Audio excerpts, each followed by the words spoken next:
Mike, Chris Davis batting cleanup again today. What have you seen that has impressed you the most of the adjustments he's made up to this point?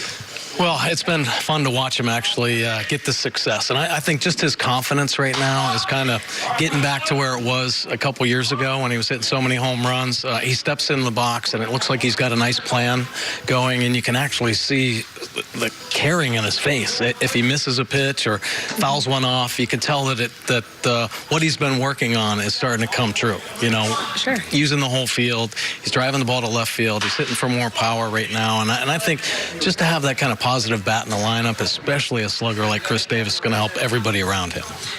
You've been in the game for a long time. You played for a long time. When there's a guy like Chris Davis, a veteran that's really good, that is leading this lineup, what does that do for the rest of the team?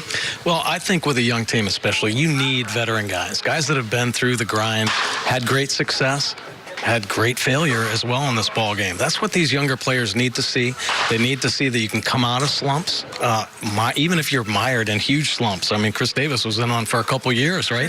So to see him come out of it, I think is a positive for all these young players.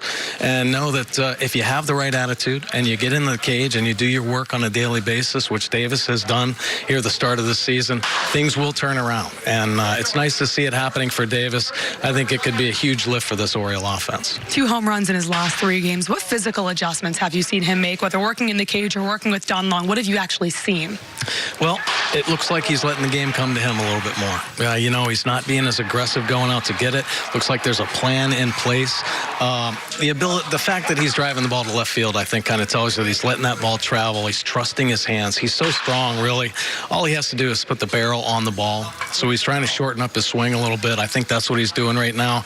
Limited head movement. And that's so important for Davis. He doesn't have to use that body and get everything going. He can stay back and let it come to him. He's doing that and getting some really good results. One thing that stands out to me when I asked him, what's the biggest thing you've learned this season? He told me that it's okay to smile and have fun on the field. Do you see him enjoying himself more when he's out there? You know, I think that was part of Brandon Hyde's shtick coming into spring training. You know, part of his philosophy is for guys to relax and enjoy this game. Whether you've been in the big leagues for 10 years or if this is your first day in the big leagues, you've got to find a way to have fun and let your talents come through. I think Davis is finally relaxing and letting that bat head fly through the zone. Mike, thank you so much. You got it.